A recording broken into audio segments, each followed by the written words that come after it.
दी print के YouTube channel को subscribe करें और ताज़ा अपडेट्स पाने के लिए बेल आइकन दबाएं।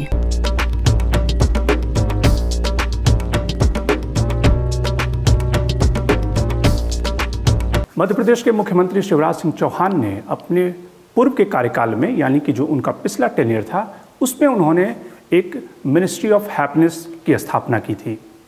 उस समय ढेर सारे आलोचकों ने ये कहा कि मिनिस्ट्री ऑफ हैप्पीनेस क्या उस देश में कारगर हो सकता है या काम कर सकता है जिस देश में पर व्यक्ति यानी कि पर कैपिटा जो इनकम है वो महज 30 और 32 हज़ार लोगों की है। कई ऐसे राज्य हैं जहाँ पे यानी कि प्रति माह उनकी जो इनकम है वो 2,000 रुपये महीने हैं, 2,500 रुपये महीने हैं। उस देश में मिनिस्ट्री ऑफ हैप्पीनेस क्या करेगा, लोगों को कैसे खुशियाँ बांटेगा, उनकी ज़िंदगी में कैसे तब्दीली लाएगा, ये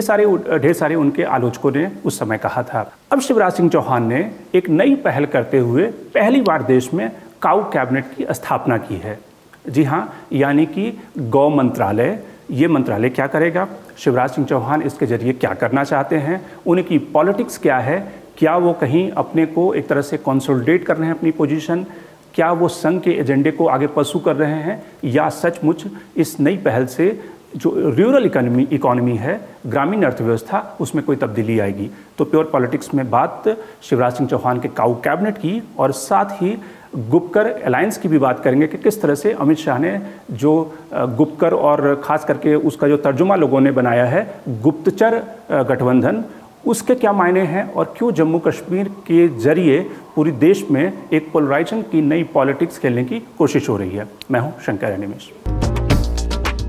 तो सबसे पहले बात करते हैं मध्य प्रदेश की। मध्य प्रदेश में जो शिवराज सिंह चौहान का नया कदम है यानी कि काऊ कैबिनेट, वो कई सारे मंत्रालयों को मिला करके उसका गठन किया जाएगा। यानी कि 7 ऐसे मंत्रालय हैं जिसमें से ऑफिशियल को एक मंत्रालय में क्लब किया जाएगा, जिसमें कि रेवेन्यू डिपार्टमेंट है, होम डिपार्टमेंट है, रूरल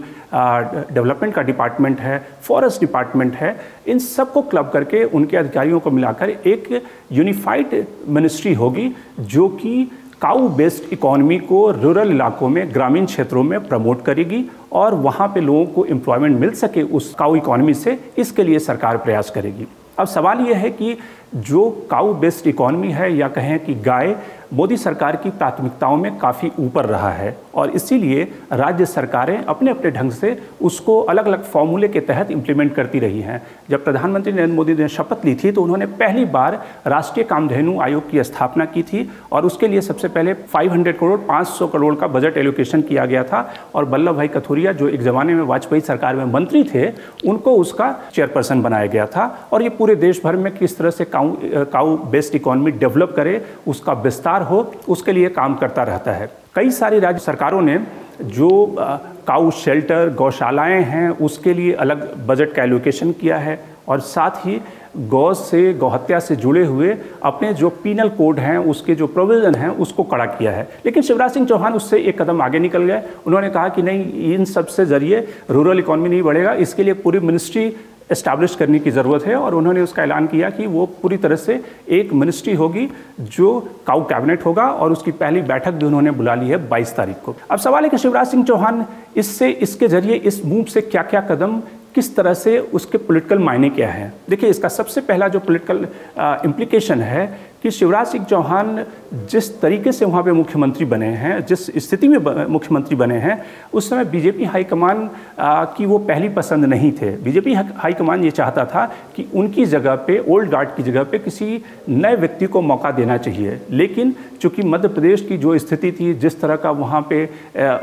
जो कांग्रेस का धड़ा मिला था बीजेपी में ज्योतिरादित्य सिंधिया के नेतृत्व में, उसमें बहुत ही फ्रैक्चर्ड स्थिति थी और सिर्फ इकलौता बंदा था जो कि बीजेपी को मध्य प्रदेश में चुनाव जिता सकता था, वो थे शिवराज सिंह चौहान। न वो नरोत्तम मिश्रा जिता सकते थे, न ही कैलाश विजयवर्गीय जिता सकते थे। तो इसलिए थक हार कर बीजेपी हाईकमान को शिवराज सिंह चौहान के नाम पर मंजूरी देनी पड़ी। अब बाईपोल में शिवराज सिंह चौहान और ज्योतिरादित्य सिंधिया दोनों ने अपनी ताकत दिखा करके ये बीजेपी हाईकमान को साबित कर दिया है कि उनका फिलहाल कोई रिप्लेसमेंट नहीं है। आने वाले दिनों में जो उनका बचा हुआ टेन्योर है, यानी कि 3 साल का जो टेन्योर बचा हुआ है, उसमें शिवराज सिंह चौहान अपने को कहीं ना कहीं कंसोलिडेट करना चाहते हैं ताकि उनके सामने कोई ऐसा विकल्प, कोई ऐसा प्रतिद्वंदी न दिखे कि वो उन्हें मुकाबला कर सके, वो चैलेंजर साबित हो सके। क्योंकि ज्योतिरादित्य सिंधिया जो हैं वो देर सवेर कैबिनेट में चले जाएंगे और जो बाकी राज्य के नेता हैं उनके मुकाबले वो अपनी शख्सियत को, अपनी जो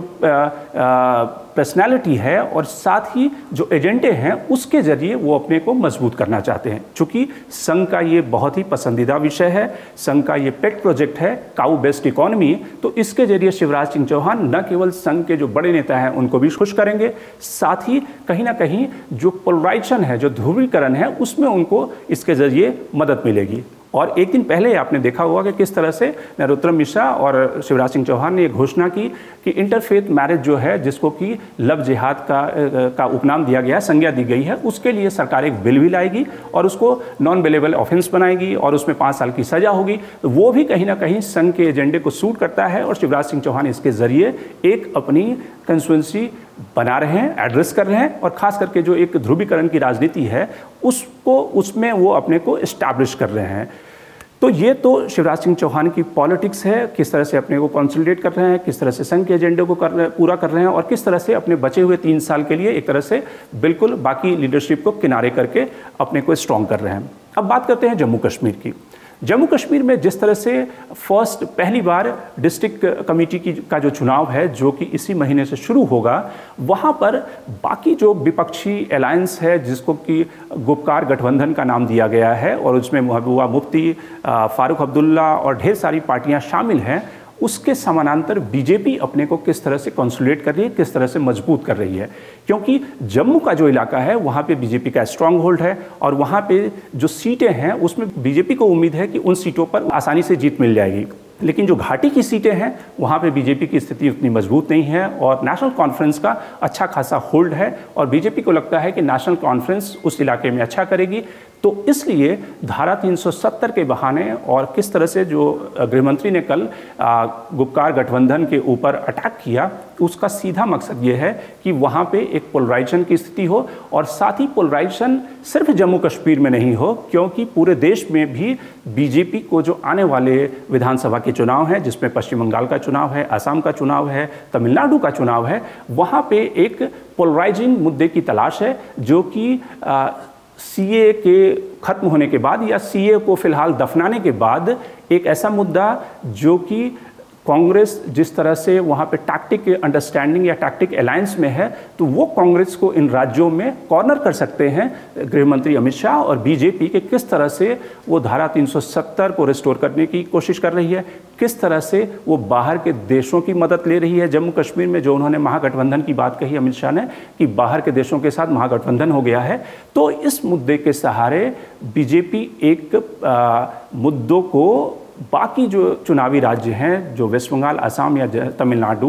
केरल, वहाँ पे इसको भुना सकती है और बाकी जो उनके सामने जो अपोनेंट हैं उनको कॉर्नर कर सकती है। तो वो सिर्फ मुद्दा जम्मू कश्मीर तक सीमित नहीं है, बल्कि देश के बाकी हिस्सों में भी उसका चुनावी फायदा उठाया जाएगा। तो 2-3 राज्यों जहाँ पे वहाँ की सरकारें, वहाँ की जो पार्टियां और खास करके बीजेपी किस तरह से इन राज्यों में इन मुद्दों को लेकर आगे बढ़ रही है, प्योर पॉलिटिक्स में इसकी बात। तो आज के लिए इतना ही। मैं हूं शंकर अनिमेश, द प्रिंट। लेकिन आप हमारे YouTube चैनल को सब्सक्राइब करना ना भूलें और साथ ही अपने कमेंट्स, अपने रिएक्शन लगातार हमें भेजते रहें।